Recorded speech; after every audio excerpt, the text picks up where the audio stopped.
मी असं ऐकलंय की तुम्ही तरुण असताना एक्सपर्ट स्विमर वगैरे होतात आणि स्विमिंग स्पर्धा वगैरे तुम्ही खूप जिंकल्या वगैरे आहेत. तर ह्याच्यातनं ट्रॅव्हल बिझनेसकडे कसे काय वळलात त्या काळात? की वयाच्या 19व्या वर्षी मी सायकलवर दक्षिण भारत केलं आणि माझ्या आईवडिलांनी कधी गाडीत बसले नव्हते. तर ते एक स्वप्न होतं की कुठं जर त्यांना जायचं झालं देवस्थानला तर 15 दिवसातनं आणि मग इतर वेळेला व्यवसाय करायचा. या हेतूने मी त्या व्यवसायात उतरलो. नवीन पिढी आली की त्यांच्या पद्धती वेगळ्या असतात. तुम्हाला काही ना काहीतरी तुमच्या याच्यामध्ये अडचण आली आहे, पण सेम अडचणच मला येईल असं नसतं. ती काहीतरी वेगळी अडचण असू शकते. तुला जेव्हा फेसिंगला येईल काही प्रॉब्लेम, तू माझ्याकडे ये, मग आपण डिस्कस करू. ट्रॅव्हल व्यावसायिक हा शेड्यूल खूप व्यस्त असते. 24/7 तो माणूस कामातच असतो. बाकी कुठल्या व्यवसायाच्या मनाने हे खूप वेगळं फील्ड आहे. पूर्वीपासून माहिती होतं की त्यांचा हा व्यवसाय आहे. ट्रॅव्हलिंग म्हणलं की कधी पण जावं लागणार, कधी पण यावं लागणार. व्यवसाय करताना, व्यवसाय वाढवताना वगैरे तुम्ही तुमची सामाजिक बांधिलकी पण खूप जोपासली आहे. तुम्ही अनेक संस्थांबरोबर काम करता. तर तुम्हाला ही वेळ बॅलन्स करणं कसं जमतं? व्यवसाय खूप व्यस्त आहे हा, म्हणजे ट्रॅव्हल व्यवसाय म्हणजे 24/7 व्यवसाय. तर त्यातनं वेळ काढून हे सामाजिक संस्थांबरोबर काम करणं हे कसं काय जमतं?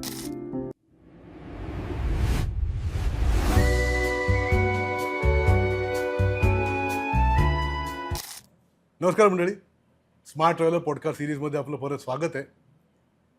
कुठल्याही उद्योजकामध्ये कुठला महत्त्वाचा गुण असतो?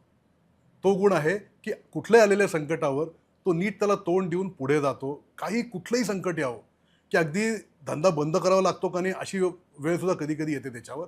पण या सगळ्या संकटांवर तो मात करून पुढे जातो, व्यवसाय करत राहतो आणि अशानेच त्याला यश मिळतं.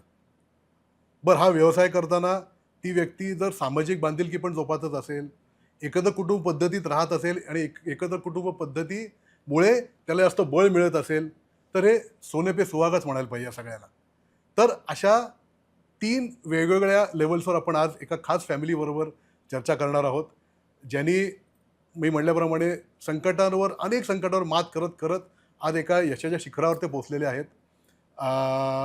एकत्र कुटुंब पद्धतीत राहतात, सामाजिक बांधिलकी खूप जोपासली आहे, अनेक सामाजिक संस्थांशी निगडीत आहेत. असे माझे खूप जुने मित्र आणि पुण्यातील ट्रॅव्हल व्यवसायातले एक महत्त्वाचे नाव म्हणजे श्री जीवन हेंद्रे. जीवनजी, खूप धन्यवाद आल्याबद्दल. आज जीवन हेंद्रेंची पूर्ण फॅमिली का घेतली? कारण त्यांच्या यशामध्ये त्यांच्या पत्नी सौ रेखा आणि त्यांची दुसरी पिढी, त्यांचा मुलगा कुशल आणि त्यांची सून पण यात इन्वॉल्ड आहे. मी कुशलला तिला घेतलं नाही पॉडकास्टमध्ये, पण त्या सुनेचाही इक्वल वाटा आहे. तर या चौघांनी मिळून हा व्यवसाय कसा वाढवला, पुढे काय त्यांचा करायचा विचार आहे, पुढच्या 5-6 वर्षात त्यांची ट्रॅव्हल कंपनी काय नवीन शिखरं गाठणार आहे आणि व्यवसाय चालू करताना त्यांना काय अडचणी आल्या, कसा चालू केला, ट्रॅव्हल व्यवसायात कसे आले आणि सामाजिक बांधिलकी ते कसे जोपासतायत, या सगळ्या विषयांवर चर्चा करायला आज हे तिघही आपल्याकडे आलेले आहेत. तर जीवनजी, तुम्हाला अगदी बेसिक प्रश्न, म्हणजे मी आय थिंक बोलताना म्हणलं की तुमचं नाव जीवन आहे आणि यांचं नाव रेखा आहे. तर ह्याच दोन्हीतनं हे लाईफलाईन हे नाव आलं का काही त्याला वेगळं कारण होतं? याला कारण असं होतं की मी जेव्हा व्यवसायात सुरुवात केली की मी BCSच्या म्हणजे bachelor of computer science Sir Parshuram Bhau कॉलेजमधनं झालो.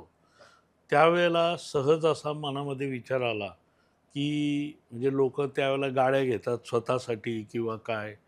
तर मी असा विचार केला की आपल्या आईवडिलांना देवदर्शनासाठी म्हणून आपण महिन्यातनं एकदा किंवा दोनदा गाडीनी त्यांना प्रवास करता आला पाहिजे.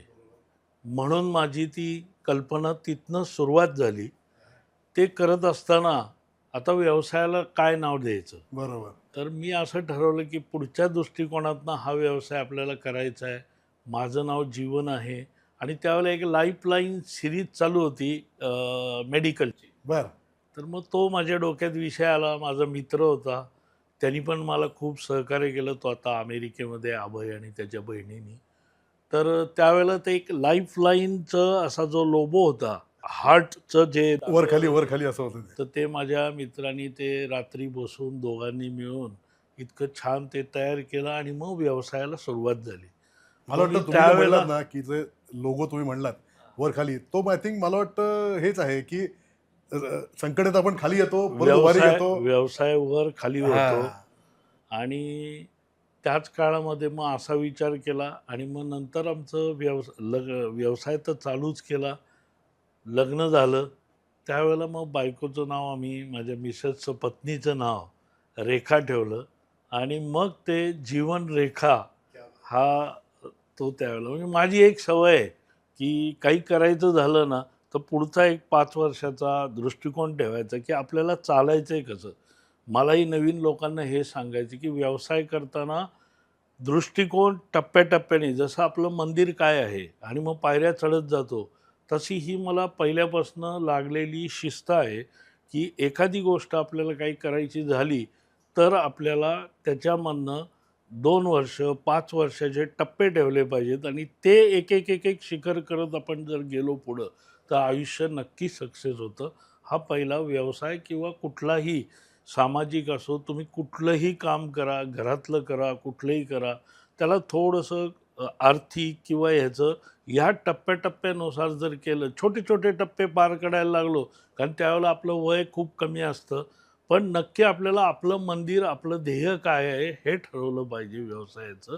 ते करताना नुसता व्यवसाय नाही, बरीच लोकं फक्त व्यवसायाकडे पळतात. त्यावेळेला तिन्ही गोष्टीकडे जर आपण डोक्यात ठेवलं की व्यवसाय तर झालाच पाहिजे, नंतर आपलं मित्र, सामाजिक हे काय आहे आणि सर्वात महत्त्वाचं आपल्या घराची घडी पुढची कशी भविष्यात असली पाहिजे, आपल्यांमधलं रिलेशन कसं असलं पाहिजे.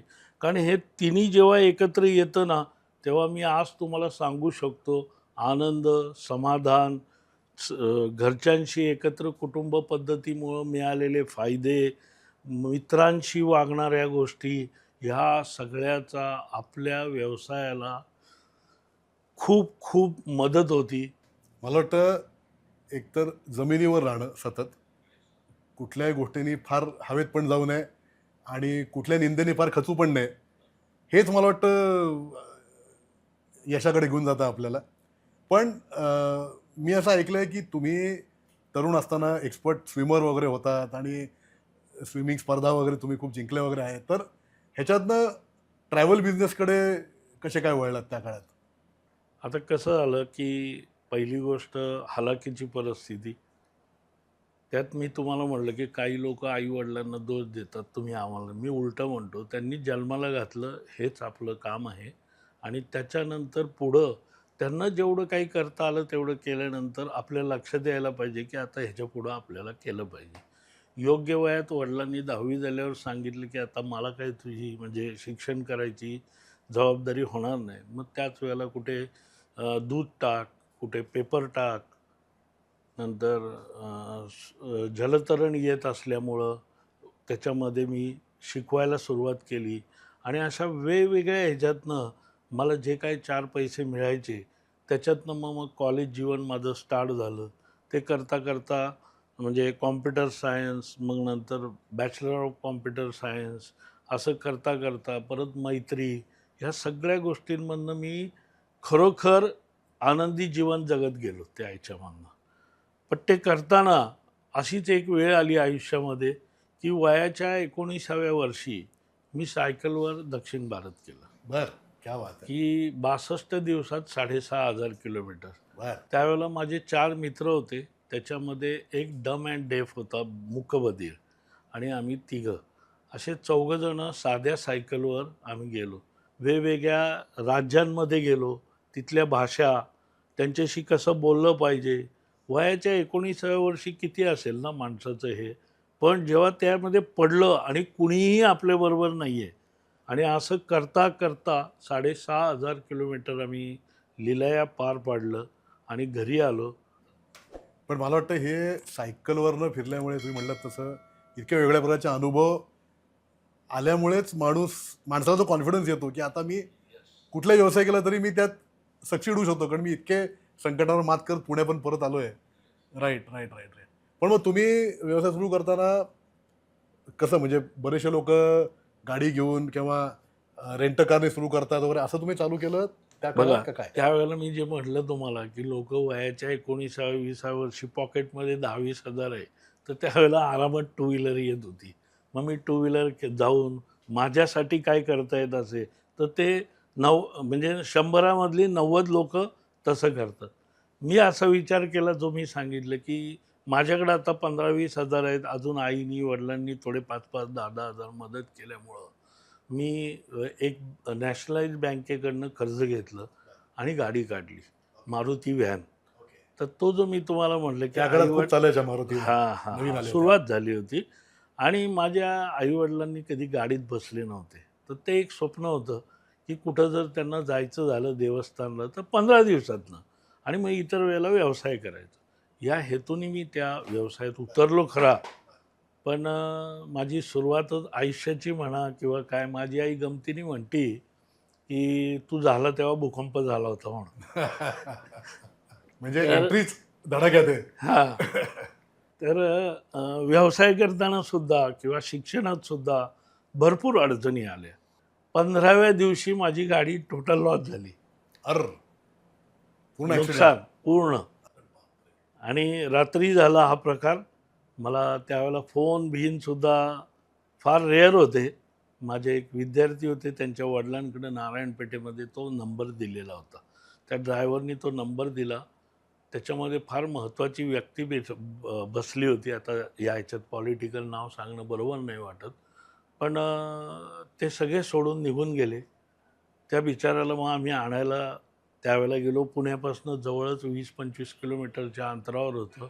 तोपर्यंत पोलिसांनी पण त्याला नेलं, ससूनमध्ये ॲडमिट केलं. आम्ही गेलो, सगळे सोपस्कार पुढचे झाले. सांगायचं एवढंच आहे याच्यामध्ये, ज्या माणसाला साधी गाडीचा सुद्धा हे नव्हता, त्या माणसाला हा केवढा मोठा धक्का असेल बघा. नक्कीच नक्कीच. माझे पालक वगैरे सगळे इतके म्हणजे वेगवेगळ्या क्षेत्रातले डॉक्टर, वकील, गुरु म्हणजे शिक्षक, अशा सगळी मुलं माझ्याकडं त्यावेळेला पोहायला होती. आणि मी चांगला शिक्षक असल्यामुळं सगळ्या लोकांनी मला म्हणले आपण ही गाडीचे पैसे भरून मिटवून टाकू आणि आता या व्यवसायात तुम्ही पडू नका. अपयश आलंय. काही लोकांना समजा 20 गाड्या घेतल्यानंतर गाड्यांचे ॲक्सिडेंट होत असतील. मला सुरुवातीला झालं, पण मग मला आलं तर माझा व्यवसायामध्ये जे नियम पाहिजेत, गाडीची कागदपत्र, हप्ते, हे सगळं जे लागणारं आहे ते 15 दिवसातच मला लक्षात आलं की पुढं जर तुला व्यवसाय करायचा असेल तर ही शिस्त, हे कागदपत्र, गाड्यांचे हप्ते वेळेवर भरणं, हे जर आलं तर कितीही संकट आलं तरी तुला काहीही प्रॉब्लेम येणार नाही. मग असं करत करत करत मग एकाच्या 2, 4च्या 6, 8, 10 अशा गाड्या घेत घेत घेत आमच्या व्यवसायाची सुरुवात झाली. 2004मध्ये ह्याचं प्रायव्हेट लिमिटेडमध्ये रूपांतर झालं. आणि ते करताना मग माझ्या मिसेसची मला मदत लाभली, घरातल्यांची मदत लाभली. आणि ही मदत म्हणजे आमच्या वहिनी असो किंवा माझी मिसेस असो, प्रत्येकाला एक एक एक एक जबाबदारी दिलेली असते. जेव्हा ते सांभाळताना तेव्हाच ते यश असतं. यशला समोर एक माणूस फक्त दिसतो, जसं पिक्चरमध्ये हिरो हिरोईन समोर दिसतात, पण त्याच्या मागं हे सगळं आहे. माझा स्टाफ आहे. तो स्टाफ मी कधी म्हणत नाही, सेवक वर्ग हा माझा सेवक वर्ग नव्हता. त्यावेळा काळापासून अगदी त्या ह्याच्यापासून मला सगळ्या लोकांनी खूप चांगली साथ दिली. आणि ते देत असताना काही लोक वेगवेगळे व्यवसायात आपण सगळेच करतो. 10 लोक आली तर 4 लोक आपल्याला वाकडी तिकडी पण भेटतात, पण ती तेवढ्या वेळ राहत नाही का, तर आपण सरळ असल्यामुळं ते येतात पण आणि वाकडे तिकडे निघून पण जातात.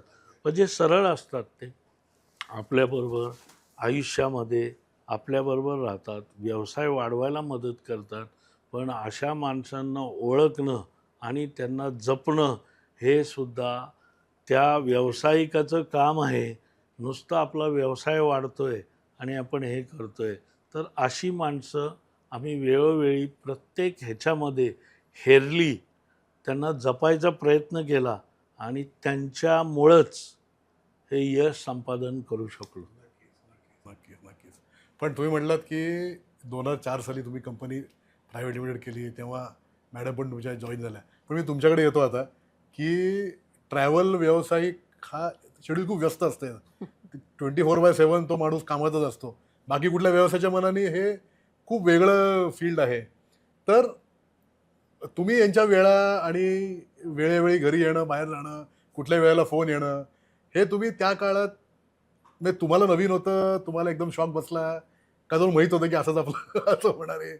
केव्हा तुम्हाला व्यवसाय आवडायला लागला, मग तुम्हाला लक्षात आलं की हे चालू असं शकेल? असं तर पूर्वीपासून माहिती होतं की त्यांचा हा व्यवसाय आहे. बरोबर. त्यामुळं मनाची तशी तयारी करूनच ठेवलेली होती. काय ट्रॅव्हलिंग म्हणलं की कधी पण जावं लागणार, कधी पण यावं लागणार, हे माहितीच होतं. आणि घरात पहिलं म्हणजे एकत्र कुटुंब असल्यामुळं तशी काही एवढी जाणीव भासली नाही की बाबा आपल्याबरोबर कोणीच नाही आहे, आपण एकटेच आहोत, करेक्ट. असं जाणवलं नाही. त्यामुळं ह्यांची साथ तर आपल्याला मिळालीच आणि घरातल्यांची पण तेवढीच मिळाली. आणि दुसरी गोष्ट म्हणजे हे जरी गेलेले असले कुठे बाहेर, तरी कुटुंबाची जबाबदारी माझ्यावर होती. ती पण सांभाळून घेऊन आणि नंतर पुढे ह्यांनी मला विचारलं की तुला तुझं काही करायचं आहे का माझ्या शिक्षणामुळे, की तुला तुझा ह्याच्यामध्ये तुला पाठ घ्यायचा आहे की तुला Correct. तुझं काही करायचं आहे. करेक्ट. म्हटलं काही हरकत नाही, मी तुम्हाला तुमच्या व्यवसायात मदत करायला मला काहीच प्रॉब्लेम नाही. Very good. मग त्यांनी मला तसं विचारल्यानंतर मी त्याच्यामध्ये सुद्धा इन्व्हॉल्व झाले की बाबा बरं. ठीक आहे, मी तुमच्याबरोबर बाहेर करायचं तर उलटं आपलंच आहे, तर नक्कीच. काही करायला हरकत नाही. नक्कीच. त्यामुळे मग तिथं इन्व्हॉल्व झाले. घरातल्यांची पण तेवढीच साथ मिळाली की बाबा तू जरी जात असली तरी आम्ही घरातलं बघतो. हे मोठ्या माझ्या जाऊबाई आहेत, त्यांनी ती खूप छान साथ दिली. पुढं हळूहळू मुलं तर मोठी म्हणजे लहानाची मोठी करताना सुद्धा मला एवढी त्यांची हे गरज भासली नाही मुलांना माझी, की तेवढी त्यांनी ती जबाबदारी छान आई म्हणून उलटं त्यांनी खूप छान सांभाळली. क्या बात आहे. त्यामुळं हा जो एकत्रितपणाचं जे मगाशी तुम्ही बोललात राईट. की हा सुद्धा एक मोठा पाया आहे नक्की. व्यवसाय सांभाळताना. हे तुम्ही दोघांनी बोलताना तोच मुद्दा काढला की हां. एकत्र कुटुंब पद्धती कशी उपयुक्त आहे.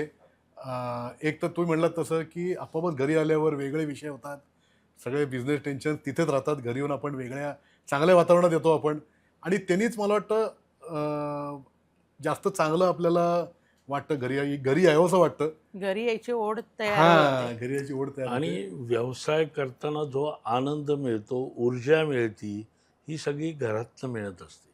आपण उलटं करतो. बरेचसे व्यावसायिक आहेत ना, सकाळी 7 वाजल्यापासून व्यवसाय, व्यवसाय, व्यवसाय, रात्री 9 येणं, घरी झोपणं, बायको काय करते, मुलं काय करतायत, कधी लक्ष न देणं, आणि जेव्हा लक्ष द्यायची वेळ येते, तेव्हा मुलं त्यांच्या त्यांच्या व्यवसायामध्ये असतात.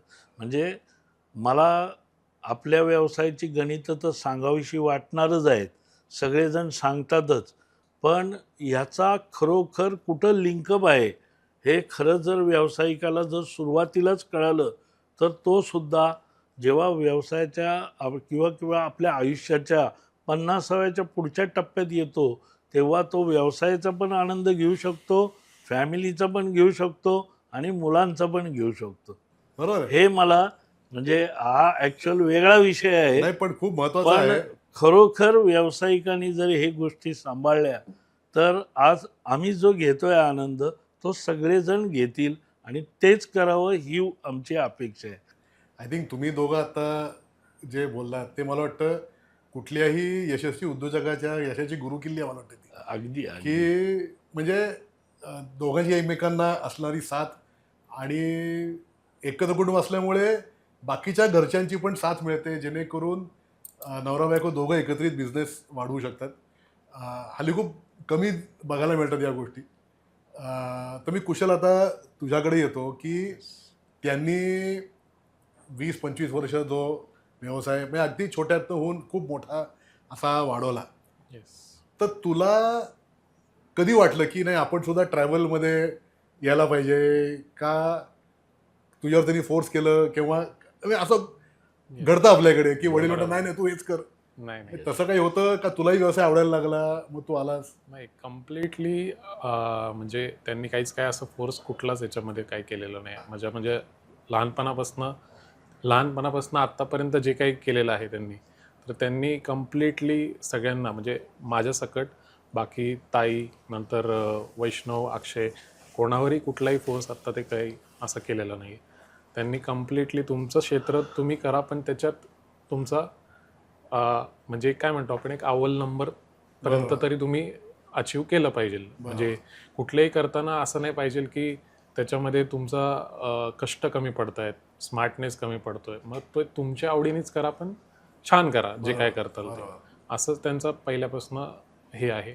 आणि नेक्स्ट तुम्ही जो प्रश्न विचारला की तुला कसं वाटलं म्हणजे- या ट्रॅव्हल इंडस्ट्रीमध्ये, तर पहिले म्हणजे मला हा बिझनेस म्हणजे मला आधी असं वाटायचं की नको, आपण आपलं काहीतरी वेगळं करावं, याच्यातून काहीतरी असं म्हणजे बाबांनी जसं केलं तसं फक्त मला वेगळं काहीतरी करायचं असंच माझ्या डोक्यात होतं.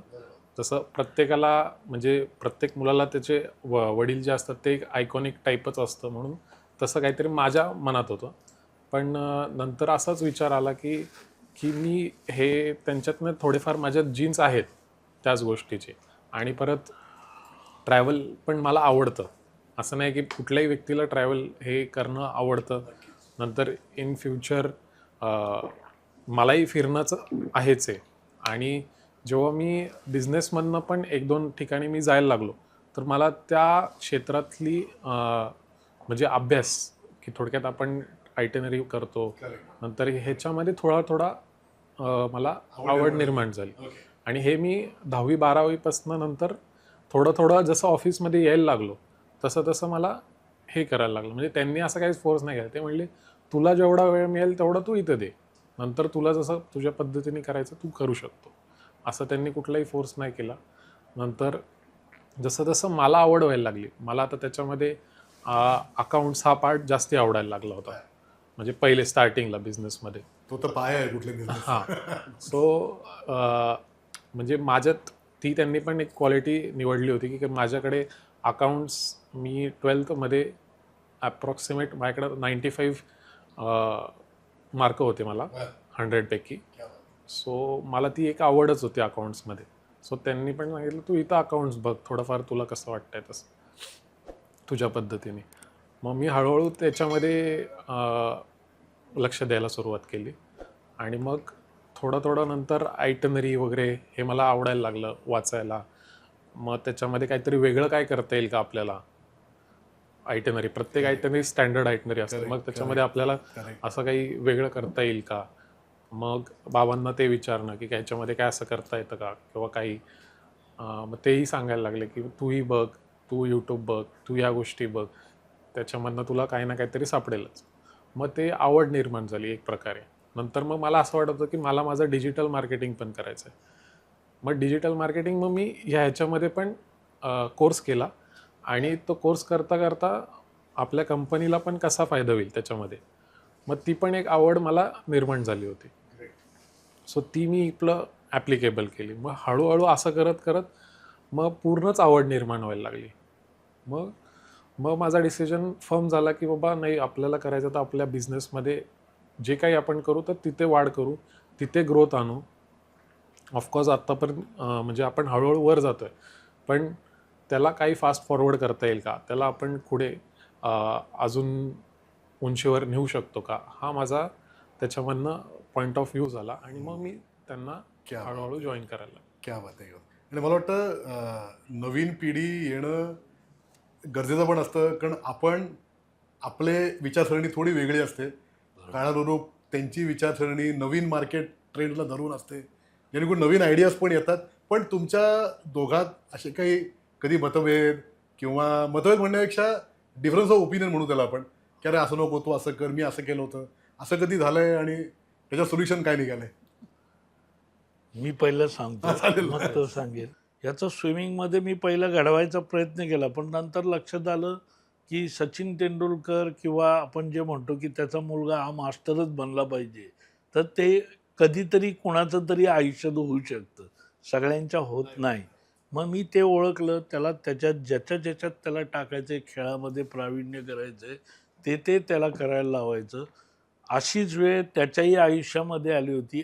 त्याचंही 19वं वर्ष होतं आणि त्याला वाटत होतं तो चांगला फुटबॉल खेळतो. त्यामुळं त्याचं एक मनामध्ये होतं की मी ब्राझीलला जन्माला यायला पाहिजे होतं. वडील आणि हे असे मतभेद होतच असतात. कारण मी सांगितलं की कुठलाही मुलगा किंवा काही तो जन्माला आला तर त्याचे पूर्ण हक्क त्याचे आहेत. आईवडिलांनी फक्त त्याला त्याच्यातनं फक्त सांगायचं असतं काय काय नाही, कदाचित नाही, माझा प्रश्न काय होता over माहिती आहे का, की तुम्ही 20-25 वर्ष बिझनेस केला, व्यवसाय केला, तुम्ही काही तुमच्या काही सिस्टम्स असतील, अशा प्रकारे काम करायचं, या पद्धतीने काम करायचं. नवीन पिढी आली की त्यांच्या पद्धती वेगळ्या असतात, कामं करायच्या, लोकांची डील करण्याच्या पद्धती वेगळ्या असतात.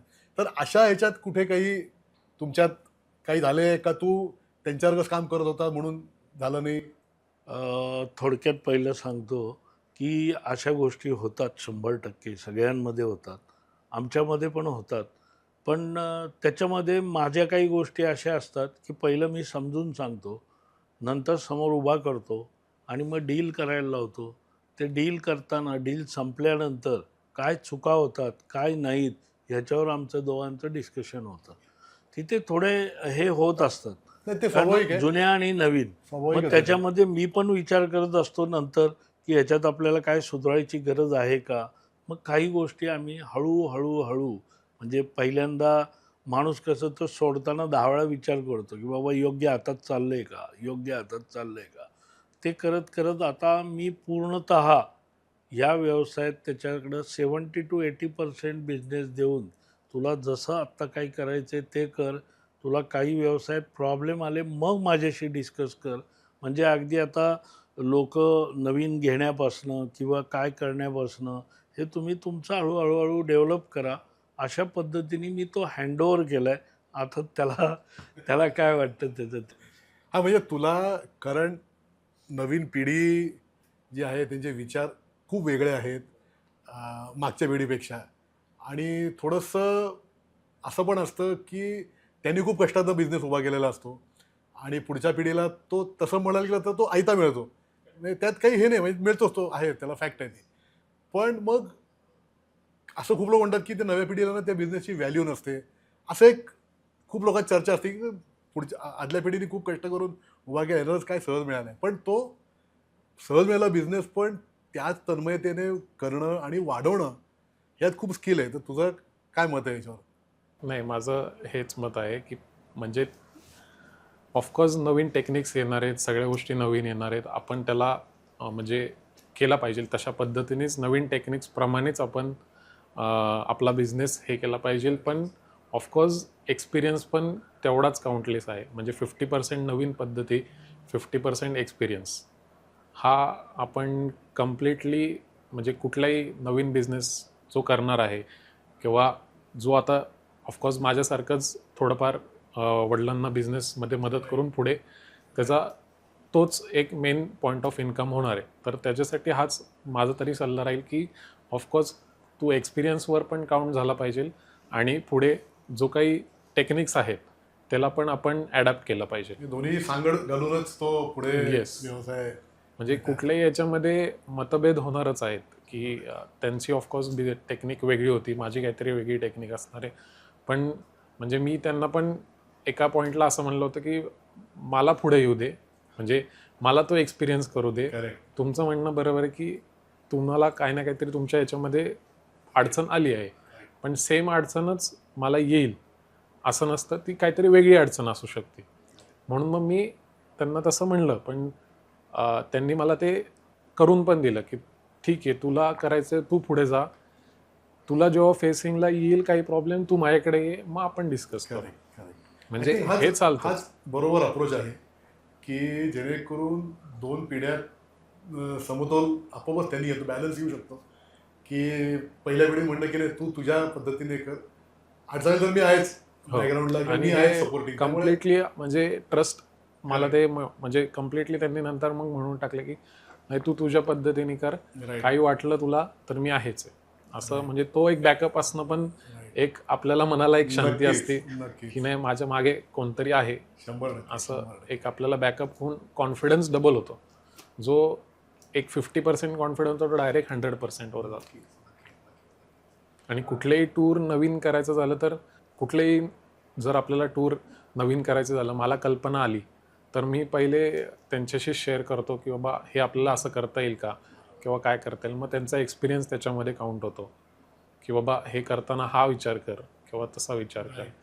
आता म्हणजे तुला त्यांनी म्हणजे आम्हाला फ्री हँड असा दिला की तू जाऊन एक्सपिरियन्स कर आधी, मग तू लोक गोळा कर, त्याच्यातनंच तू एक्सपिरियन्स घे. असं नको करू की नाही फक्त जायचं आहे तिकडे, रेकी करायची आणि परत यायचं आहे. तो आपला एक बिझनेसला मायनस पॉईंट ऑफ पण पडतो. आणि मग जर तुला असं करायचं आहे, तुला रेकी करायचीच आहे, तर तू जा लोकांना घेऊन तिकडे, राईट. आणि त्याच्यातनं बिझनेस पण होणार आहे आणि तुझी Correct. रेकी पण होणार आहे. So correct. मेन आपला ट्रॅव्हलचा बिझनेस पण साध्य होतो आणि हे पण साध्य होतं. नक्कीच सो नक्की. हा एक एक्सपिरियन्स पण त्यांच्याकडनंच आला, म्हणजे Correct. की ते कसं करतात, ते कसं करत होते. नाही, बरोबर आहे, बरोबर आहे. नाही, मी म्हटलं ना की दोन्ही पिढ्यांनी एकमेकांची बाजू समजून घेऊन पुढे वाटचाल केली तरच ते दोघांनी एकत्र काम करणं शक्य आहे. तर पुढचा असा मला वाटतं, मला एक महत्त्वाचा प्रश्न असा आहे की तुम्ही म्हणा की 2004 साली तुम्ही ती कंपनी प्रायव्हेट लिमिटेड केली आणि तुम्ही व्यवसाय चालू केला, रेंट अ कार किंवा कार रेंटल या फील्डमध्ये तुम्ही चालू केला, गाड्या होत्या तुमच्याकडे खूप. तर तिथून ट्रान्झिशन होणं, हॉलिडेज किंवा पॅकेज टूर, हे कसं झालं आणि तुमची पहिली अशी टूर कुठली होती? मी तुम्हाला आधीच म्हटलं की प्रत्येक टप्पे आपण आयुष्यात ठरवतो. पहिला टप्पा हा झाला. या व्यवसायातनं खूप चांगला व्यवसाय मी गाठला, लोकांची रिलेशन डेव्हलप केली. मग लक्षात आलं की आपण सायकलवर वेगवेगळ्या ठिकाणी गेलेलो आहोत, तर आपण या व्यवसायात का नाही उतरावं. म्हणून 2004 साली नुसतं त्यावेळेला तसं न उतरता, तुम्हाला पण माहिती आहे की एअर तिकीट हाताने लिहिणं किंवा हे असाही व्यवसाय तो होता. मग एअर तिकीट, पासपोर्ट, व्हिसा, नंतर पॅकेज टूर्स ह्या व्यवसायामध्ये मी काही लोकांना म्हणजे त्यांना मदतीला घेऊन, म्हणजे सहकार्य घेऊन त्या व्यवसायात मी उतरलो आणि व्यवसायाची सुरुवात केली. आता व्यवसायाची सुरुवात करताना सिंहगड रोडच्या अशा ठिकाणी 2004 साली निमुळता रस्ता, नाहीतर जनरली आपल्या सगळ्या ट्रॅव्हल कंपन्या ह्या पुण्यामध्ये मेन बाजारपेठेमध्ये होत्या. म्हणजे तीसुद्धा डेअरिंग त्यावेळेला पहिल्यांदा केली की अशा ठिकाणी कोण येणार आपल्याकडं.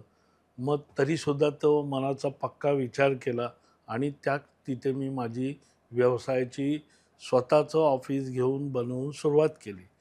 मग त्यावेळेला असं ठरवलं की लोक धूमधडाक्यात उद्घाटन खूप मोठ्या प्रमाणात खर्च करतात. तर मी त्यावेळेला असा विषय घेतला की आपण मॅक्झिमम लोकांना, वयोवृद्ध की जे वयाच्या 60 वर्षाच्या पुढचे आहेत, मग ते कसेही असो, या सर्वांना आपण एक पहिली सुरुवात आयुष्याची, गणेशाला वंदन जसं म्हणतो तशी अष्टविनायक यात्रा त्यावेळेला खूप चांगल्या बूममध्ये चालायची. तर मग मी ती ₹250 ज्यावेळेला ती ₹750 चालत होती, त्यावेळेला, कारण फ्री पण केलं तर त्याचं हे राहत नाही, म्हणून ₹250 मी 450 लोकांना उद्घाटनाचा तो खर्च इकडे ट्रान्सफर करून अशा पद्धतीने ती माझी अष्टविनायक यात्रा चालू केली. आता गंमत पण तिथं तशीच झाली. मी तुम्हाला सांगितलं त्याही व्यवसायात मी उभा राहायला सुरुवात केली. सगळ्या बसेस वगैरे सगळे निघाल्या. छानपैकी पहिला दिवस गेला. दुसऱ्या दिवशी सकाळी आम्ही जस्ट निघणार होतो, तेवढ्यात एक म्हातारी व्यक्ती होती, तिला अटॅक आला थोडासा. मग सगळी गोंधळलेली परिस्थिती तयार झाली. मग आम्ही आमचं टीम सगळी एकत्र बसलो आणि मी त्याच्यातल्या एका सहकार्याला माझ्याबरोबर ठेवलं आणि बाकीच्यांना म्हटलं तुम्ही कंटिन्यू करा, मी त्या दादांना घेऊन जातो. आणि तुरंत आम्ही तिथनं पटकन हॉस्पिटलमध्ये हलवलं. वाटेतच त्यांचा हार्ट अटॅकचा एवढा जोरात त्यांना झटका आला होता, ते वाटेतच त्यांनी त्यांचे प्राण गमावले. मग आम्ही तिथे गेलो. हॉस्पिटलमध्ये मला नाना तऱ्हेचे, कधी आयुष्यात मी ही घटना पाहिली नव्हती, माझ्या मांडीवरच त्यांनी त्यांचे प्राण सोडले. आणि त्यांच्याशी कॉन्टॅक्ट करणं, हे करणं, इतक्या अवघड गोष्टी होत्या त्यावेळेला. पण ते शोधून काढून त्यांच्या घरापर्यंत पोचलो. डॉक्टरांनी विचारलेल्या प्रश्नांना योग्य उत्तरं दिली आणि मग तिथनं त्यांना पुण्यामध्ये आणलं. त्यांचे अंत्यसंस्कार त्या दिवशी केले. त्यांच्या फॅमिलीबरोबर राहिलो. त्यांना सगळी माहिती दिली. पण मनात एक धुडगूस असते ना, की आपण एक ट्रॅव्हल कंपनीचे मालक आहोत. पहिल्याच ह्याच्यात हे झालं, 4 लोक, उद्या पेपरला माझं नाव, म्हणजे मी सुरुवात माझ्या आयुष्याची अशी झाली आणि नेमकं असं झालं. असे असंख्य विचार आले. परत तोच मी तुम्हाला म्हटलं, खिलाडू वृत्ती जागी झालं. मी चांगल्या हेतूने नेलेलं आहे, माझ्यातनं कुठं काही हे नाही आहे. त्यांच्या घरच्यांनी पण मला नंतर रिस्पेक्ट दिला आणि त्यानंतर त्याच वेळेला अंत्यसंस्कार करून आमची सगळी टीम रात्री 10:30 वाजता ऑफिसवर सगळ्या गाड्या आल्या. आम्ही सगळ्यांना एकत्रित जमा केलं. टूरविषयी विचारलं, कशी झाली. सगळ्यांनी खूप चांगल्या ब्लेसिंग दिल्या आणि मग त्यांना मी म्हटलं की आपण 1 मिनटं आदरांजली वाहूया. अशी अशी आपल्यातली एक व्यक्ती गेली आहे. सगळ्यांना धस्स पण वाटलं. थोड्या वेळाने म्हटले की खरोखर तुम्ही कुठलीही गोष्ट आम्हाला जाणून पण दिली नाही की आता ही स्टॉप करावी यात्रा वगैरे. तर हा एक प्रकार खूप माझ्या आयुष्यातला सुरुवातीचा तो करताना झाला. आणि मग असं करत करत माझ्या व्यवसायाची सुरुवात झाली आणि छानपैकी मी तुम्हाला म्हणलं की काही लोक बाहेर जातात, काही येतात. मी पण शिकलो. मग मला असोसिएशनचा पण फायदा झाला. मला असोसिएशनमधनं पण सहकार्य मिळालं. त्याच वेळेला सुरुवात होत होती आपली एंटरप्राइजेस ट्रॅव्हल एजंट असोसिएशनची आणि इतर पण. नंतर मला भरपूर चांगले सहकारी पण भेटले आणि अशा करत करत करत मी आनंदाने ती सुरुवात करत आलो. मिसेसची साथ, घरनं वहिनींची साथ. मग असं करत करत करत जेव्हा मी त्या एका ह्याच्यामध्ये आलो, डोमेस्टिक चालू केल्या, छानपैकी रन व्हायला लागल्या. मग इंडिव्हिज्युअल, मग ग्रुप टूरसुद्धा मित्र म्हणजे जे आपले व्यवसायातले आहेत ते दुश्मन न मानता त्यांच्याबरोबरीने राहून त्यांचे विचार, माझे विचार असे करत काही ग्रुप टूर पण केल्या, इंडिव्हिज्युअल पण टूर केल्या आणि अशी करत मी माझ्या व्यवसायाची सुरुवात हळूहळू पुढं करत गेलो. मला वाटतं तुमच्या ह्याला तो एक तुम्ही जो म्हटलं ग्राफ, तुम्ही जो लोगो घेतला होता की संकटात की आपण खाली येतो तेवढंच तिप्पट चौपट आपण वर जातो त्या संकटावर मात करून. क्या बात आहे, क्या बात आहे. पण मग इंटरनॅशनल टूर वगैरे तुम्ही पहिली कुठली होती? म्हणजे तुम्ही घेऊन गेला माझी कोणाला का? इंटरनॅशनल टूर पहिलं मी माझ्याच मित्रांना वगैरे आम्ही सगळे एकत्र गेलो होतो आणि बँकॉकपासून सुरुवात झाली. अच्छा, अच्छा. कारण त्यावेळेला बँकॉकचं पेव खूप होतं. खूप होतं. ऊट ते सूट अजूनही सगळे आहे. जायचे. अजूनही आहे. तर तिथनं सुरुवात झाली क्या आणि बात. मग हळूहळू मग आपल्या वेगवेगळ्या इंटरनॅशनल टूर, पहिल्या FIT करत गेलो. मग हळूहळू ग्रुप टूर करत गेलो. त्यावेळेला मी एक क्रिएटिव्ह काम करायचो. मी काय करायचो, जे जे जाऊन यायचे किंवा काय आहेत, तर काही काही ठिकाणी त्यांना व्हिडिओ काढायला लावायचो. त्यावेळेला मोबाईल वगैरे जास्त नव्हतं. नंतर मग मी स्वतः जिथे जिथे गेलोय तिथले व्हिडिओ काढायचो आणि माझ्या ऑफिसच्या वर मी एक TV रूम केली होती. त्याला ते CD प्लेअर वगैरे टाकून मग जर कुणी आलं काश्मीरला जायचं तर मी त्याला त्यावेळेला पण दाखवायचो सर की काश्मीर कसं आहे. कारण त्यावेळेला एवढं आधुनिकता नव्हती. नव्हती. विश्वासाचा प्रश्न होता. तुम्ही जे सांगताल तेच खरं होतं. पण मी ते व्हिज्युअलाइज त्यावेळेला करायला सुरुवात केली होती क्या बात. आणि त्याचाही मला व्यवसायाला खूप फायदा नक्कीच झाला. नक्कीच त्या नक्कीच ह्याच्यामध्ये. नक्कीच नक्कीच. पण मग ह्या सगळ्या तुम्ही जे लोकांना बाहेर घेऊन जायचा, टूर काढायचा वगैरे वगैरे, तुम्ही कुठल्या टूरला जॉईन झालात त्यांच्याबरोबर? हो झाले ना, बऱ्याच टूरला त्यांच्याबरोबर मी इंटरनॅशनलला पण गेले, डोमेस्टिकला पण गेले. क्या बात आहे. ग्रुप हँडलिंग वगैरे. काही वेळेला हे एकदम पटकन रागवायचे सगळ्यांवरती. मग त्यांना कूल करण्याचं काम माझ्याकडे असायचं क्या बात की आहे. ते चिडचिड नको म्हणून आपण वातावरण बदल कसा करता येईल राईट. ह्याचा पण एकमेकांनी समतोल साधून परत एन्जॉय करत कशी ट्रिप न्यायची. कारण आमचं हेच आहे, वाक्यच आमचं आहे, एन्जॉय लाईफ विथ लाईफलाईन. हे करण्यासाठी आपण पुढं कसं जायला पाहिजे सगळ्यांनी एकत्र. हे आपण दोघांनी मिळून आम्ही एक चिडलं की एक शांत करून पुढं न्यायची ट्रिप आणि पुढचा दिवस कसा चांगला होईल परत हे सगळेजण विसरून जातील. सगळे आजचं झालेलं हे संध्याकाळी काहीतरी वेगळं काहीतरी घेऊन बरोबर. आपल्यामध्ये छान एंटरटेन करत होतो आम्ही एकमेकांचं. आय थिंक तो एक मी म्हणतो एक फायदा आहे की नक्कीच. ट्रॅव्हल फॅमिली असल्याचा की खूप फिरता येतं या निमित्ताने. आनंद पण घेता येतो. आनंद पण घेता येतो.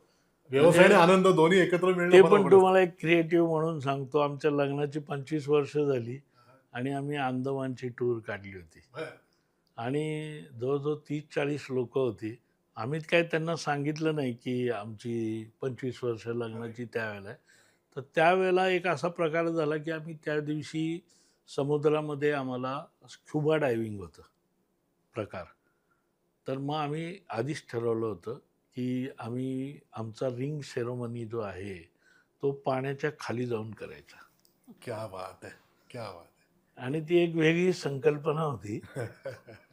जेव्हा आम्ही तिथं ती इम्प्लिमेंट केली, पण मी हे तरुण लोकांनी केलेलं ऐकलंय, 25व्या लग्नाच्या वाढदिवसाला केलेलं मी तरी कधी ऐकलेलं नाही. आणि मी मस्त बेसिकली कल्पना आहे. पोहणारा होतो, पण हिला कधी म्हणजे पाण्यात, पण हिनी ते म्हणजे ॲक्सेप्ट केला तो इव्हेंट आणि तिने प्रयत्न केला आणि आम्ही खरोखर सांगतो, जसं लोक हवेत एन्जॉय घेतला सगळ्याचे, आम्ही पाण्याच्या खाली 10 मीटर म्हणजे साधारणपणे 25-30 फूट खाली जाऊन तिथले सगळे मासे रंगीबेरंगी, हा जो प्रकार आहे ती सृष्टी, आणि त्याच्यामध्ये आम्ही आमचा रिंग सेरेमनी घेतला तिथे आणि त्याचं शूटिंग वगैरे केलंय, ते सुद्धा अतिशय छान आहे.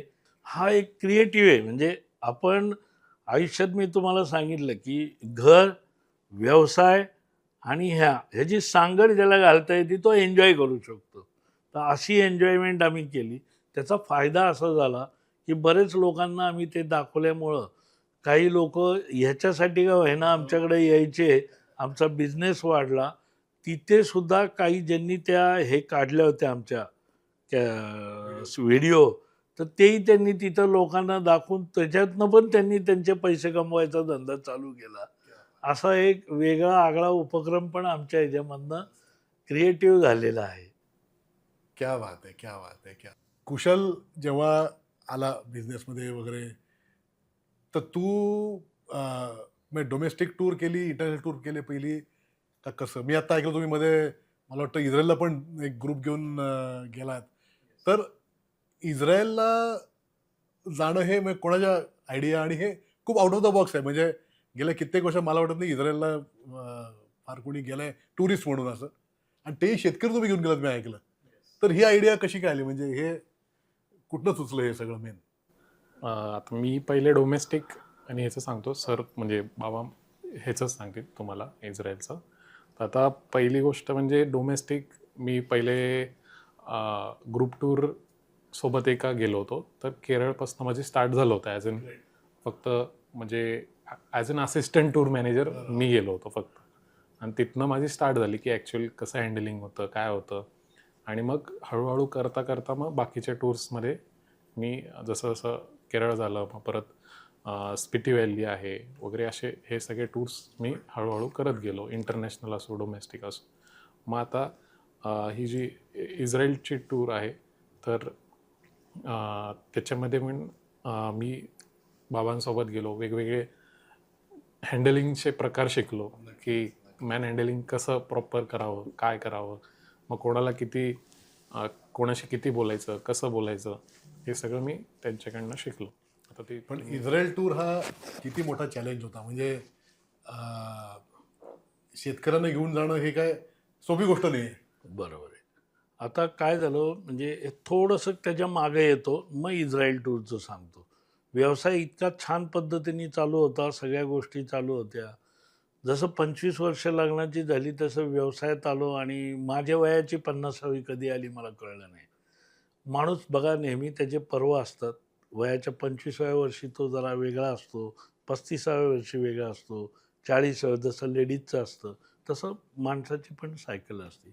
50व्या वर्षी झालं आता बास, आता आपण आता थोडंसं आपल्या स्वतःसाठी काही करावं का, मग तो एक व्यवसायात लिथर्जिकपणा येतो. तर तसा माझ्या पण ह्याच्यामध्ये आला होता. पण त्याच काळामध्ये काय झालं, सहज मी असं एक एस फॅमिली म्हणून जे आहे की जे उद्योजक तयार करतात, तर मी आपलं सहज गेलो आणि ते बघितलं. मग मला लागलं परत वेड. मग परत माझ्यातला परत यूथ जागा झाला की नाही, मी म्हातारा नाही आहे, 50 झालं म्हणजे म्हातारा नाही आहे. आणि मग मी परत त्याच्यामधनं परत एज्युकेशन घ्यायला सुरुवात केली की कसं उभं राहिलं पाहिजे. आणि आत्तापर्यंत आपण जो व्यवसाय करत होतो तो आपल्या पद्धतीने करत होतो. आता जर ग्रूम करायचं असेल, आयुष्यात अजून खूप पुढं जायचं असेल, तर ही पद्धत आता चुकीची आहे. ह्या ज्या नवीन टेक्निक्स आलेल्या आहेत, काही त्याला सलामी टेक्निक्स म्हणतात, किंवा फक्त कोर मध्येच लक्ष घालायचं.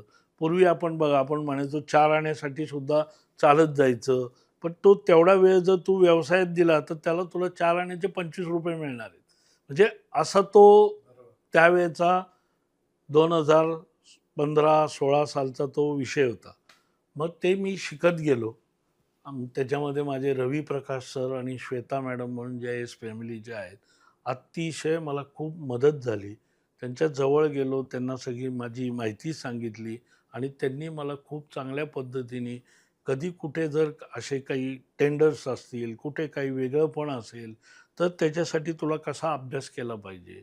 नंतर आता तुला कुठे नक्की बिझनेसमध्ये लक्ष घातलं पाहिजे, कुठे टॉप प्रायोरिटी दिली पाहिजे, हे मी सगळं त्यावेळेला शिकत गेलो आणि मग परत माझा गेम चेंज ओव्हर झाला आणि ते करतानाच नेमकी मला गव्हर्नमेंटची हे आली, टेंडर दिसली. मी प्रयत्न केला नेहमीप्रमाणे, त्याच्यामध्ये पण मी 2-3 वेळा अपयशी झालो आणि मग ज्यावेळेला मला ते टेंडर मिळालं आणि मग मी त्यावेळेला 70 लोकांना इस्राईलला पहिली 2017 साली टूर काढली. आता ह्याच्यातही गंमत आहे की आपण जनरली सुशिक्षित लोकांना घेऊन जातो, त्यांना प्रवास माहिती असतो, वागायचं कसं सगळं माहिती असतं. इथं ही शेतकरी लोकं कधी म्हणजे विमानात कधी न बसलेली, नंतर कमोडवर कधी न बसलेली, अशा सगळ्या गोष्टींमधनं यांना घेऊन जायचं आणि परत शासनाचं आपल्यावर एक दडपण असतं. बाहेर कसं आपण पैसे घेतो आधी लोकांचे आणि मग टूर करतो. इथं उलटं असतं. इथं सगळा खर्च आपल्याला करावा लागतो आणि जर उद्या शेतकऱ्यांनी सांगितलं की आमची टूर चांगली झाली तरच तुम्हाला पैसे मिळतात. मग इथं कुणीही रिस्क घेत नाही.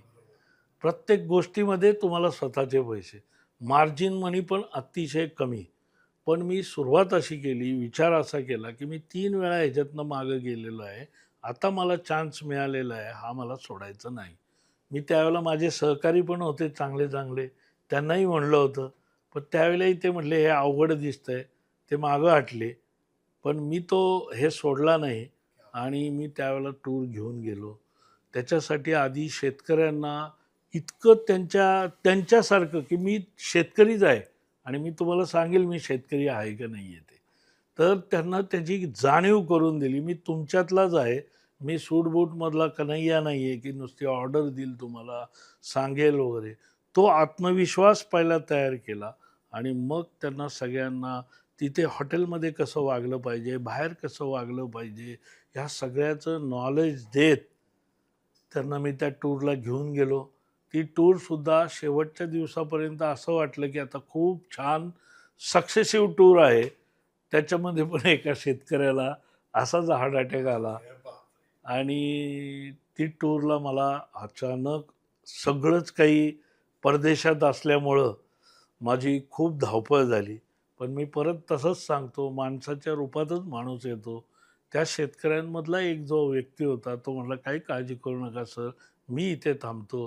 त्या शेतकऱ्याला मी इथे थांबवलं. नंतर त्याचा जो खर्च आहे, तो मी जे तुम्हाला म्हटलं, की जसं आपल्याला ज्या गोष्टी टूरवर जाताना आपण जर त्या वेळोवेळी शिस्तीचं पालन केलं, दुर्लक्ष नाही केलं, जसं मी आत्ता सांगितलं, की या टेक्निक्स असतात, ह्या सगळ्या आम्ही त्यांची कागदपत्र, इन्शुरन्स सगळं व्यवस्थित ठेवल्यामुळं आम्ही त्याच्यातनं लिलाया बाहेर पडलो आणि छानपैकी टूर झाली. पण त्याच काळामध्ये असं झालं, ह्याच्यातनं हे पण शिकलो, की त्यावेळेला इन्शुरन्स जे होते, की आत्ताच्या कंडिशनमध्ये बरेचसे डिसीजेस कव्हर केले जातात. त्यावेळेला हा कव्हर नव्हता. त्यावेळेला शासनाने पण आल्यानंतर आम्हाला भरपूर मदत केली आणि त्या शेतकऱ्याला सुखरूपपणे आम्ही तिकडनं आणलं आणि टूर झाली. पण परत त्याचा हाच इम्पॅक्ट आला, की लोकांना नक्की कळलं, की बाबा की टूरमध्ये कुठलाही हे असला तर मालक सोडून नाही जात. तो त्याच्यातलाच त्याला कॉन्फिडन्स देतो आणि काही काळजी करू नको, मी तुझ्याबरोबरच आहे आणि असं करून ही गोष्ट आम्ही आय थिंक पार ह्यानीच तो पाडली. एक जो ट्रस्ट जो निर्माण होतो ना क्लायंट आणि टूर कंपनीमध्ये, तो अशाच घटनांनी तयार होतो. नाहीतर काही आपण पाहतो की केसेस लागतात त्याच्यानंतर. हां, हां. पण माझ्या बाबतीत तसं कुठलंही नाही झालं. आणि संकटकाळी तो स्वतः मालक तिथे हजर आहे आणि मदत करतोय म्हणल्यावर तो एक कॉन्फिडन्स नक्कीच निर्माण होतो. थोडंसं आपण आता व्यवसायातनं एक वेगळ्या मुद्द्याकडे येऊ. तुम्ही मी ऐकलंय की तुम्ही ॲग्रो टुरिझम पण खूप प्रमोट करताय आणि तुम्हाला ॲग्रो टुरिझम हा विषय तसा म्हणजे खूप जवळचा आहे आणि तुम्हाला त्यात भरीव कामगिरी पुढे करायची आहे. आता तुम्ही असं म्हणलात की आता 50शी क्रॉस केले, स्वतःसाठी जगायचं आहे. तर हे ॲग्रो टुरिझम तुम्ही कुठे करताय आणि तिथे काय आता हे पर्यटकांच्या दृष्टीने तिथे काय त्यांना अनुभवायला मिळतं? 2000 साली जागा घेतली पहिल्यांदा आणि मग 2007 नंतर आम्ही त्या जागेत लक्ष घालायला सुरुवात केलं. आता तिथे आम्ही पर्यटन व्यवसाय चालू केलेला आहे. आंब्याची फळझाडं आमची जवळजवळ 450 झाडं आहेत. टेकडी असल्यामुळं टप्प्यात ती झाडं लावलेली आहे. तिथं छानसं सुंदर कौलारू घर बांधलेलं आहे. एक ड्रीम हाऊस म्हणून आम्ही तयार केलेलं आहे, की जे मी तुम्हाला म्हटलं आमची ही ऊर्जास्थानं आहेत, की कधीही गेलो आम्ही फॅमिली, मी, माझे मित्र, की आम्हाला तिथनं ते असे मस्त डोंगराचे व्ह्यू, लोकांना ग्रामीण पद्धतीचं जेवण, नंतर आलेल्या लोकांना आता तो व्यवसायही आम्ही ग्रामीण चालू केला. याला पूरक असल्यामुळं माझी ओळख समाजामध्ये सगळे असल्यामुळं लोकं आपल्या इथं येतात आणि ग्रामीण जीवनाचा आनंद लुटतात. म्हणजे ग्रामीण जीवनामध्ये आपण पूर्वी विटी दांडू, नंतर सायकल, नंतर आपले गोट्या, नंतर पतंग असे सगळे गेम तिथं आपण केलेले आहेत. रिसॉर्ट केलेलं नाही आहे आणि मेन तो निसर्गाचा USP आहे. तिथं AC नाही, काही नाही. पण चुलीवरचं जेवण, भाकरी, नंतर तिथलं उगवलेलं जे आहे त्याच्यातलं जास्तीत जास्त देणं, तिथलंच गाईचं तूप वगैरे असा सगळा प्रकार. आणि हे करताना परत मी तेच सांगितलं, की आपल्याला हेरायची जी पद्धत होती, तर आमच्या वहिनींची पाककला ही इतकी सुंदर असल्यामुळं माझ्या डोक्यात त्याच वेळेला आलं, की हा व्यवसाय आमच्या वहिनींनी पण चालू केला पाहिजे आणि तो त्यांनी अतिशय खूप सुंदररित्या पार केलेला आहे. त्याचं नाव आनंदी जीवन कृषी पर्यटन. म्हणजे त्याच्यामध्ये सुद्धा माझ्या आईचं नाव आनंदी आहे. आत्ता 97 वर्षाची आहे आणि तिचंसुद्धा लाईफ त्यामुळं वाढलेलं आहे, त्या निसर्गात राहिल्यामुळं. आणि त्याचा आम्हाला करोना काळात पण खूप फरक पडला. आम्ही आमची फॅमिलीसुद्धा 1.5 वर्ष तिथं राहिले आणि ते जे काही बॉन्डिंग झालं ते अतिशय सुरेख झालं. म्हणजे मला तर फायदा झालाच झाला कृषी पर्यटनाचा आणि तो फायदा मी इतरांना पण द्यायचा प्रयत्न करतो. आणि माझं पुढचं जे व्हिजन आहे तिथे 11 एकरची जागा आहे, की आता करोनापासून कंप्लीटली लोकांचा निसर्गाकडे बघायचा कलच बदलला आहे. त्यामुळं मला व्यवसायाला पण चांगली संधी मिळाली आणि माझी फॅमिली वगैरे आम्ही सगळेजण एकत्र ग्रुपनी तिथे एन्जॉय पण करतो आणि आता पुढचं फ्युचर हे ॲग्रो टुरिझम असणार आहे.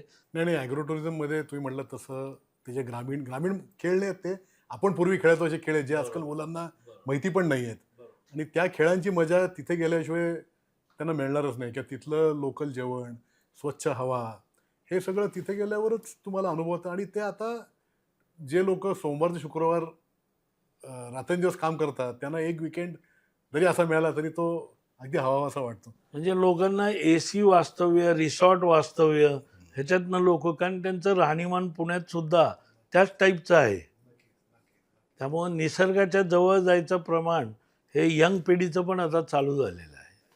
व्यवसाय करताना, व्यवसाय वाढवताना वगैरे तुम्ही तुमची सामाजिक बांधिलकी पण खूप जोपासली आहे.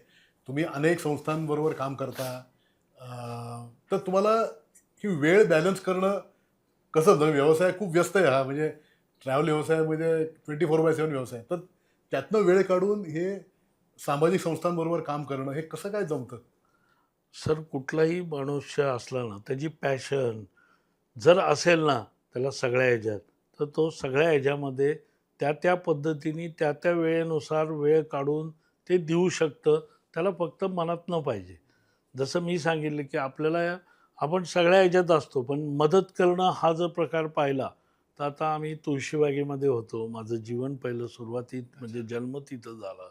ते पाहताना मी तिथं पाहायचो, की आमचं तुळशीबाग म्हणजे लक्ष्मी आहे तिथं सगळी खेळणारी. पण लोकांना त्या काळामध्ये 2000 साली, की सावकारी पाशामध्ये आमचे बरेचसे मित्र, व्यावसायिक, तिथं स्टॉलवाले, दुकानदार हे सगळे अडकले होते. का तर झटपट पैसा मिळतो आणि मग झटपट मजा पण करायला मिळते ह्या व्यवसायामध्ये. आणि मग त्याचं नियोजन आर्थिक त्यांना कळत नव्हतं. त्यावेळेला माझे काही जवळचे मित्र, मी ज्यांच्याबरोबर बसायचो, की तुळशीबागेतले अगदी प्रतिष्ठित व्यक्ती होत्या, म्हणजे शिल्पकार विवेक खटावकर असो किंवा आमचे नितीन पंडित असो, प्रकाश सावंत असो, असे कावरेवाले असो, असे आम्ही सगळेजण त्यावेळेला विचारांची बैठक करायचो आणि याच्यातनं काही करता येईल का, म्हणून तिथे पतसंस्थेची स्थापना केली. आणि सांगायला आनंद वाटतो की आज 25वा वर्ष आहे त्याचं. अजूनही तेव्हापासनं जयंतराव पाटील अर्थमंत्री होते, व्हीलचेअरमध्ये होते. त्यांनी मांडलेला अर्थसंकल्प मार्चमध्ये, ऑगस्टमध्ये ते स्वतः व्हीलचेअरवरनं आले. नंतर आमच्या इथं उद्घाटन केलं. नाही तर कुठलाही अर्थमंत्री पतसंस्थेचं उद्घाटन करताना 10 वेळा विचार करतो, मी आज अर्थमंत्री आणि उद्या ही पतसंस्था गेली तर काय काय नाही.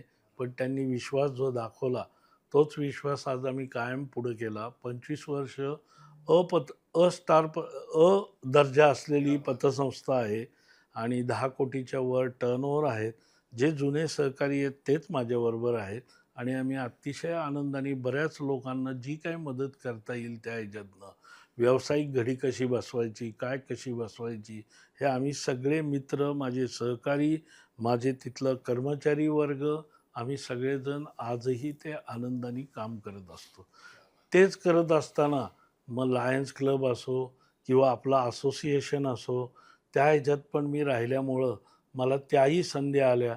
तिथंही नेतृत्व करायला मिळालं. तिथंही माझ्या जवळच्या सहकाऱ्यांनी मला खूप काही सहकार्य केलं आणि आज मी या सर्व गोष्टींनी खूप समाधानी आहे की मी हे करत असताना जेवढं मला हे काम करता येईल आणि आनंद त्याचा उपभोगता येईल आणि जास्तीत जास्त लोकांनाही देता येईल, एवढा मी तो प्रामाणिक प्रयत्न आजही करतोय आणि पुढेही करत राहणार. कुशल, तुझ्याकडे येतो. आता ते म्हणले त्याप्रमाणे ते सेमी रिटायरमेंटमध्ये गेलेले आहेत. पुढची ही धुरा तुला सांभाळायची. तर आता पुढचे 5-7 वर्षात बिझनेस तुला काय प्रकारे, कुठल्या स्टेजला वाढवायचं आहे किंवा नवीन आयडियाज कुठल्या टूरच्या आहेत आता पुढच्या 5-7 वर्षात जे तू आता इम्प्लिमेंट करणार आहेस? नवीन आयडियाज म्हणजे मोस्ट प्रॉब्ली जे आहेत ना, तर आता एक युलाकंडा म्हणून एक ट्रेक आहे. म्हणजे जसं मी तुम्हाला मागच्या वेळेस पण आपली भेट झाली आहे स्पिती व्हॅली, तो पण एक नवीन सेक्टरच आहे एक प्रकारे. 3-4 वर्षच आता हे आहे. तसंच नवीन काय काही आपल्या ह्याच्यामध्ये फाइंड आउट होतं का डोमेस्टिक. म्हणजे माझं तरी कल जास्त डोमेस्टिकला आहे. भले म्हणजे इंटरनॅशनल टूर्स आहेत आपल्याकडं, पण डोमेस्टिक टूर्सला मला जास्त प्राधान्य देऊशी वाटतं. सो त्याच्यामध्ये एक आत्ता मी जे लॉन्च करत आहे तर ते युलाकंडा ट्रेक म्हणून आहे. अतिशय सुंदर मंदिर आहे. जवळजवळ म्हणजे एक हाईटला पण आहे, व्यवस्थित अल्टिट्यूडला हाईटला आहे आणि तिथे पाणी पण आहे आणि पाण्यात ते मंदिर आहे कृष्णाचं. अतिशय सुंदर मंदिर आहे. त्या ट्रेकला खूप लोक जातात. तशाच पद्धतीने आपल्याकडे आदि कैलाशचा एक वेगळा सेक्टर आहे, ओम पर्वत. हे पण म्हणजे आपण येस अल्टरनेटिव्ह आहे ते. आणि चारधाम, येस. आणि आमचा पिलिग्रिम सेक्टर पण छान चालतो, तो माझा भाऊ बघतो. आणि त्याच्यातही आम्हाला थोडंफार पुढे फ्युचर करायचंच आहे की म्हणजे सेम गोष्टी नाही करायच्या आहेत. हा माझा मेन याच्यामध्ये आहे माझा ना. म्हणजे जसा सेक्टर वेगवेगळे आता आम्ही बघत असतो. तर आता वैष्णव माझा जो भाऊ आहे तो ह्या गोष्टीमध्ये बघतो. पिलिग्रिम म्हणजे चारधाम झालं, अमरनाथ झालं, आदि कैलास झालं. त्याला वास्ट एक्सपिरियन्स आहे त्याच्यामध्ये. तो सगळे टूर्स तोच घेऊन जातो मोस्ट प्रॉब्ली. सो तो एक सेक्टर एक वेगळा पडतो आमच्या याच्यामध्ये. तो पण आम्हाला वाढवायचाच आहे. आणि दुसरा असा सेक्टर बनवायचा आहे की जे कोणी करत नाही ते आम्हाला करायचं आहे. म्हणजे इन फ्युचर ह्या म्हणजे तुम्ही जर विचारला प्रश्न 5 वर्षात, तर हे 2 सेक्टर जे आहेत जे अनबीट लोक म्हणतात, अनबीटेबल असतात, येस ऑफबीट आहेत, अजून लोकांना माहीत नाहीत, तर ते वाढवायचे आहेत. अजून काही नवीन मिळतं आहे का त्याच्यामध्ये जायचं आहे.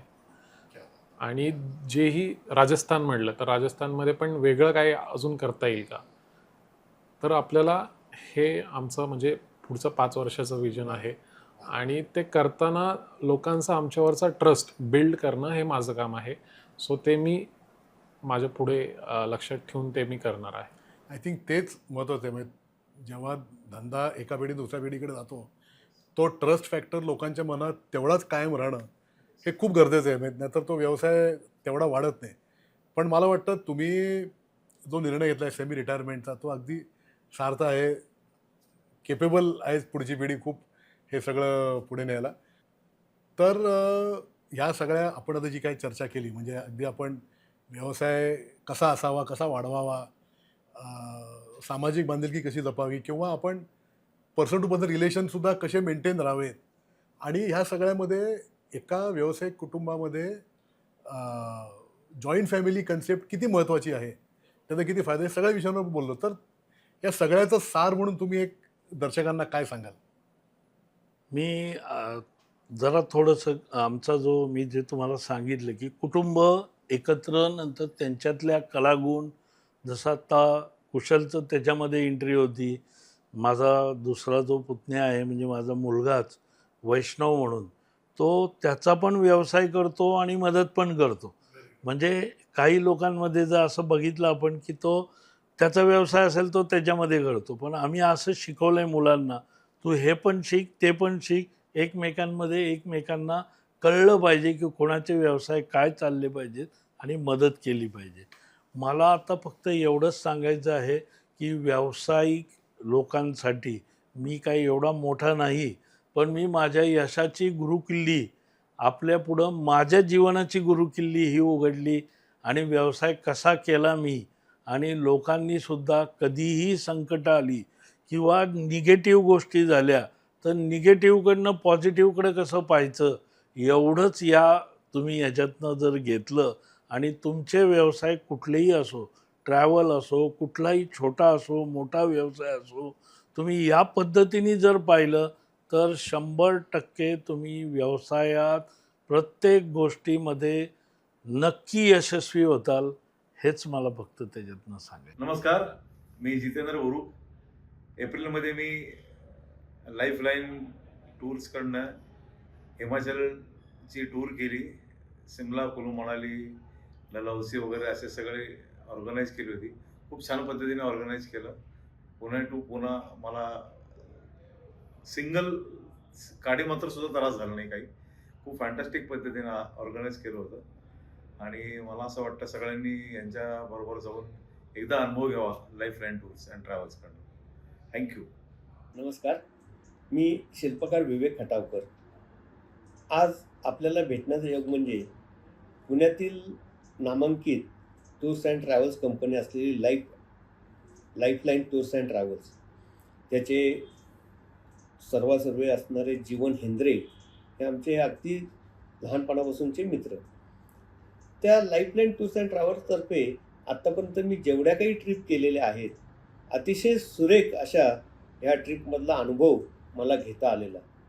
एक शिल्पकार असल्या कारणाने सगळीकडे फिरणं, सगळीकडची मंदिरं पाहणं, वेगवेगळ्या ठिकाणांना भेटी देणं, हे सर्व आत्तापर्यंत जे केलं ते लाईफलाईन टूर्स बरोबर केलं. त्याच्यामध्ये प्रामुख्याने जर उल्लेखच करायचा झाला तर लाईफलाईन बरोबर जे काही प्रवास केलेले आहेत त्याच्यामध्ये अतिशय वैशिष्ट्यपूर्ण म्हणजे क्रूजवर त्यांनी नेलं होतं लक्षद्वीपसाठी. मुंबई ते लक्षद्वीप असं त्या क्रूजवर मराठी साहित्य संमेलन जे झालं होतं त्या टूरमध्ये मला जाण्याचा योग आला. अतिशय कायम आठवणीत राहणारी अशी ही टूर झाली होती. त्याच्यानंतर त्यांच्याबरोबर अझरबैजानची टूर केली. ती देखील अतिशय देखणी.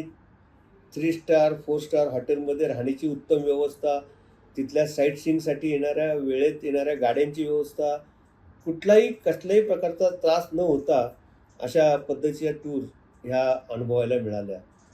त्यांच्याबरोबर ज्या काही टूर केलेल्या आहेत त्याच्यामध्ये जम्मू अँड काश्मीर असेल, साऊथ इंडिया असेल, अनेक भारतातल्या वेगवेगळ्या ठिकाणांना भेटी द्यायचा योग ह्या लाईफलाईन टूर्सतर्फे मला मिळाला. तर मंडळी, कसा वाटला एपिसोड नक्की सांगा आम्हाला कॉमेंट्समध्ये. तुम्हाला या कुटुंबाकडनं कळलं असेल की व्यवसाय वाढी म्हणजे काय प्रकारे करायला पाहिजे, कुठलंही संकट आलं त्यावर कशी मात करायला पाहिजे, आणि सर्वात महत्त्वाचं 2 महत्त्वाचे मुद्दे आय थिंक या पॉडकास्टमधनं बाहेर येतात की फॅमिली लाईफ आणि प्रोफेशनल लाईफ हेचं बॅलन्स पण साधता हवं आहे तुम्हाला. त्यांनी जर त्यांचं ते ॲग्रो टुरिझम चालू केलं आहे, तिथे तुम्ही आता व्हिजिट करा. त्यांचे नंबर खाली स्क्रोल होत होते, तर आम्हाला विचारा, आम्ही त्यांचे कॉन्टॅक्ट नंबर्स तुम्हाला देऊ. तिथेही व्हिजिट करा, जेणेकरून तुमचे जे पूर्वीच्या काळची लाईफ होतं, ग्रामीण लाईफ होतं, जुने प्रकारचे खेळ होते, तेही तुम्हाला अनुभवता येतील. आणि 1-2 दिवस तुम्हाला छान रिलॅक्स्ड असा हॉलिडे पण तिथे मिळू शकेल. आणि सर्वात महत्त्वाचं म्हणले तसं कुटुंब एकत्र राहणं किती गरजेचं आहे कुठल्याही व्यावसायिकाच्या फॅमिली करता. खूप महत्त्वाचा सल्ला त्यांनी दिलेला आहे. तर कसा वाटला एपिसोड नक्की सांगा. आणि सर्वात महत्त्वाचं, आमचा चॅनल लाईक आणि सबस्क्राईब करायला विसरू नका. धन्यवाद.